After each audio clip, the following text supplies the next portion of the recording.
Здравейте хора, казвам се Майя и това е първият ми влог или клип или влог. Смятам да се представя, за да имате идея кого гледате. Въпреки че днес е 1 април, в момента нещата, които ще ви казвам, не са лъжа. На 16 години съм, родена съм в Бургас и живея в Бургас, а това е моята градина, едно прекрасно кътче от нея, което е много самотено и много обичам да идвам тук. И между другото, допреди малко печеше супер ярко слънце и беше 20 градуса сигурно. И в момента заваля. Точно когато почнах да снимам, заваля. И тук що спря? Не, вали. Добре, вали. Да. Предполагам абсолютно всички, които ме гледате, сте от България и сте чули днес сирените, които бяха в около 12 часа, мисля, но не съм абсолютно сигурна. В един. Добре, човека зад камера ми подсказва. И аз си бях легнал спокойно на леглото с буркана с нутела и нагъвах така мощно и по едно време. Внимание! Внимание! Продължение на 3 минути. Проверка! Проверка! Още 3 минути. Ще чуете сигнал. И говори като бавно развиваш през това време. За проверка. Проверка. Проверка. И това тотално ме разби. И мислих, че е свършило. Но след малко, отново. Внимание!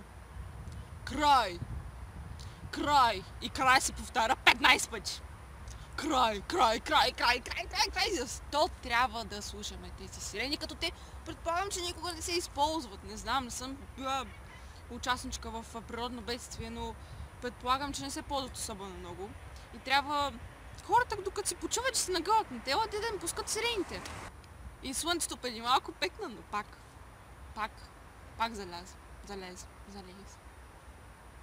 Слушам почти всякакъв стил музика, освен чалга. Даже понякога мога да слушам и класическо, без опера. Просто не ми понася. Зодия водолей съм и зимата да карам сноуборд, а лятото да се гмуркам и да харпунджиствам, да убивам рибки, но не ям нито риба, нито месо.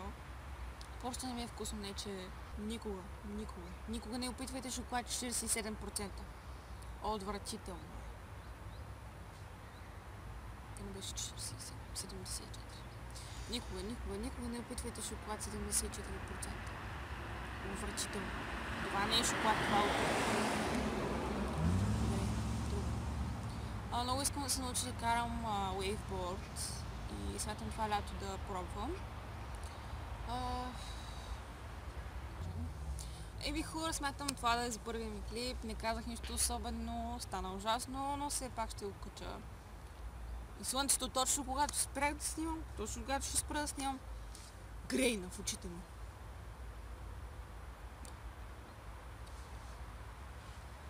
Ще се видим отново, предполагам. Споделите ми в коментарите дали съм ви харесала. Дайте thumbs up, ако съм ви харесала. Абонирайте се за мен.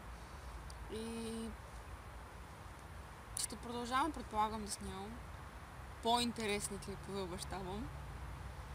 И ще се видим скоро.